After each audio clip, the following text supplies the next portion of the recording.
This week is the fourth week since the US and Israel started an attack on Iran. And while Palestinians here in the occupied West Bank try to escape shrapnel from Iranian-fired missiles or Israeli intercepting missiles, they continue to face yet another war on the ground, this time by Israeli settlers.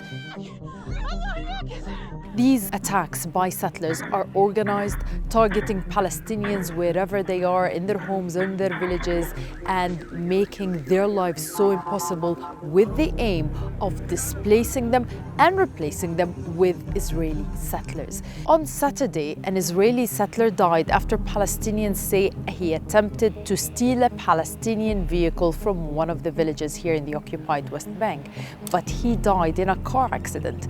But according to Israeli settlers, they say he'd been killed, and they launched more and more attacks against Palestinians as a result. But people here would tell you that the Israeli settlers do not need an excuse to launch these attacks. In fact, they believe that the Israelis are using the fog of war while everyone is looking in Iran, everyone is looking towards Israel and the region. When we talk about Israeli raids, these raids are averaging 50 per day. These Israeli forces attacking Palestinian villages, sometimes arresting up to 40 people per day. All of that is adding tension as Palestinians continue to hear difficult stories happening inside Israeli prisons when it comes to torture against Palestinian prisoners.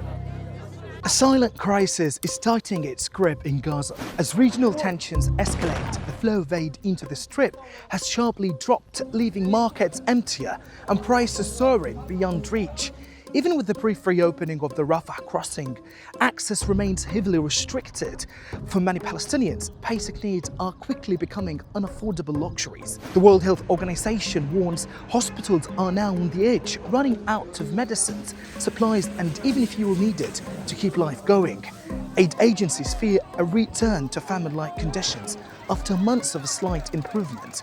But with many humanitarian operations halted, the safety net is quickly disappearing. At the same time, reconstruction efforts have stalled and the ceasefire momentum is fading. And on the ground, Israeli attacks continue, adding to an already mounting toll.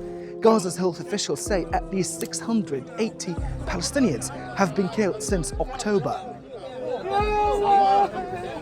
In Gaza, less aid does not just mean less food. It means a crisis is deepening fast and largely unseen amid untenable security environment.